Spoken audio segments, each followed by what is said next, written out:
Hello, Scott here, and this is Mastering of the Mind, Body, and Soul. For my return viewers, thank you for coming back and watching another video. And for all you new viewers, welcome. Hopefully, there's going to be something that you see or hear that resonates with you. And if it does, I'd like you to please like, comment, share, and subscribe. Today, we're going to be going in a little bit of a different direction. We're going to be talking about choices and decisions. Uh, Life's all about choices. And then from those choices, we make decisions. Sometimes we make good decisions, sometimes we make bad decisions. And from that, we learn. Uh, for me, it's been a lifelong process. I try to be that wise man. Uh, from previous video, I talked about the wise man, the smart man, and the fool. A wise man learns from mistakes of others, a smart man learns from his own, but a fool never learns. He continues to moan and groan. And today I'm going to go over with you the 8 steps involved to better decision making. I'm going to do a brief overview of 4 of those this week and get into the nuts and bolts of choices and decisions next week. But for me, making good choices, is not always easy, and that's because of my previous program. In previous videos, we've also talked about transactional analysis, the parent, the adult, and the child, with the parent part of the personality being your programming and who you are. And that program begins for the moment you take that first breath until the moment you take that last one. And that programming will impact you throughout the course of your life. And you can make changes to that programming, but only if you're willing to make the necessary changes to do that. Now, in my life, it seems like some of the choices that I've made as regards to like women, I have this propensity to be attracted to narcissistic type women as well as sometimes dysfunctional and toxic females. And that's because of my programming and how I was raised. And the interesting thing is that God and the universe has a way of getting your attention. Uh, if you make bad choices, make bad decisions, God in the universe is going to keep giving you those same lessons until you learn, until you can get beyond those poor decisions. Now, for me, each and every time I enter into a relationship or I get involved with a certain type of woman, I tend to learn more and more through each relationship. And I begin to see the red flags earlier than I used to. And until you get sick and tired of being sick and tired, you're going to go through those same trials, tribulations, challenges, and obstacles. I don't know about you, but enough is enough. And I know that I would rather be single than be in a relationship with someone that does not uh, meet my expectations, because it's better to be alone and be happy than to be coupled and be miserable.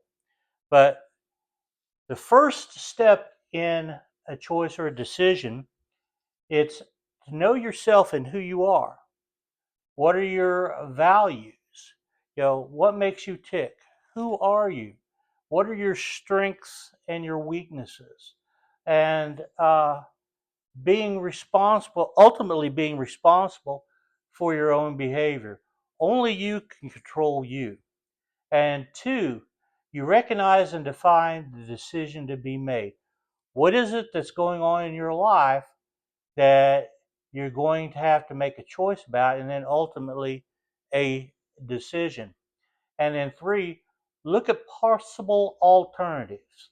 Examine the info that you have and seek new information, and what's the risk and cost of each alternative and the possible gains thereof. And then 4, you choose the best alternative. And next week, I'm going to get into a personal example from my life that chronicles choices and decisions, and we'll work through that and see how my thinking and my decisions ultimately affected the outcome of that event. Well,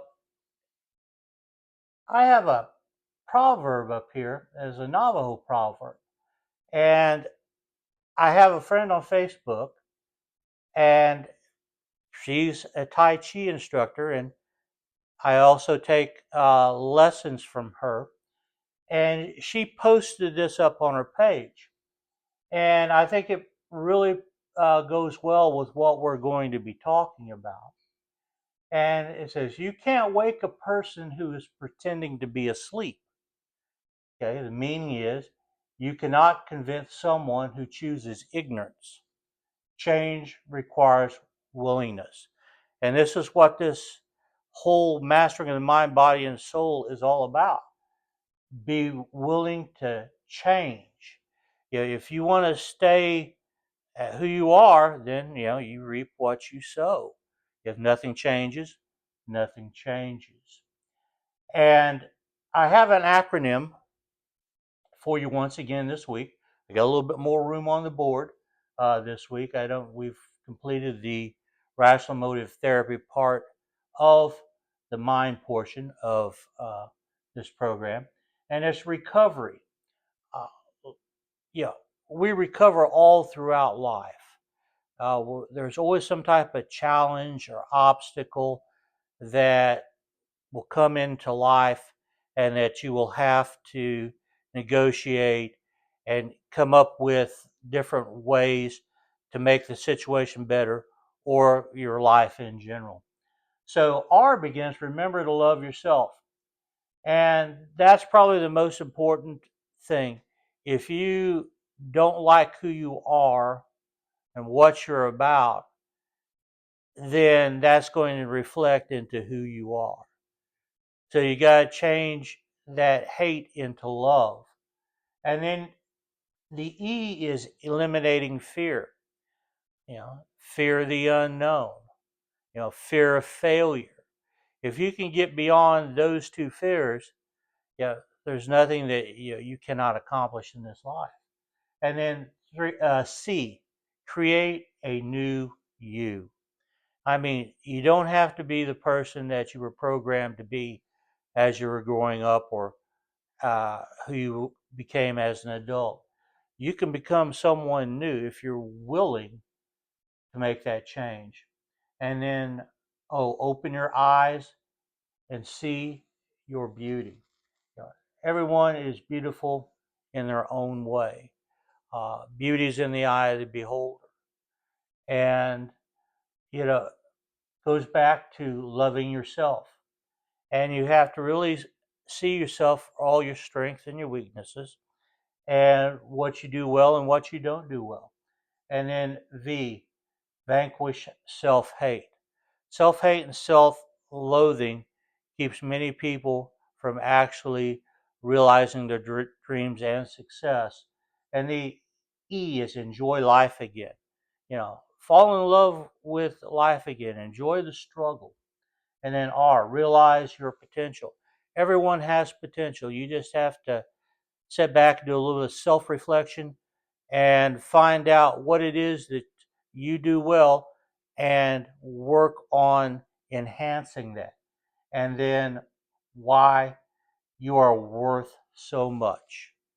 And worthiness goes a long way in how you see yourself and your self-esteem.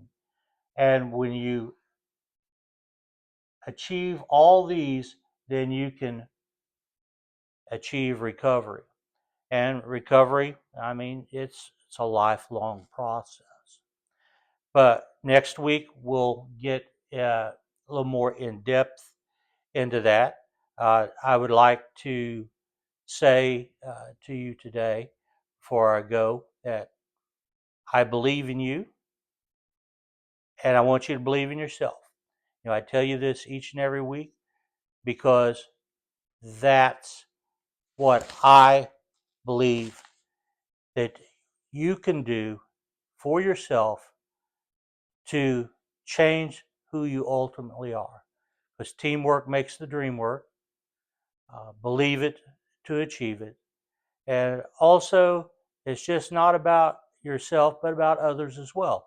So do an act of kindness today. And by helping others, you're going to help yourself. And it's in helping each other that we can make this world just a little bit better place. So with that, I'd like to say, may God bless you and much love and light.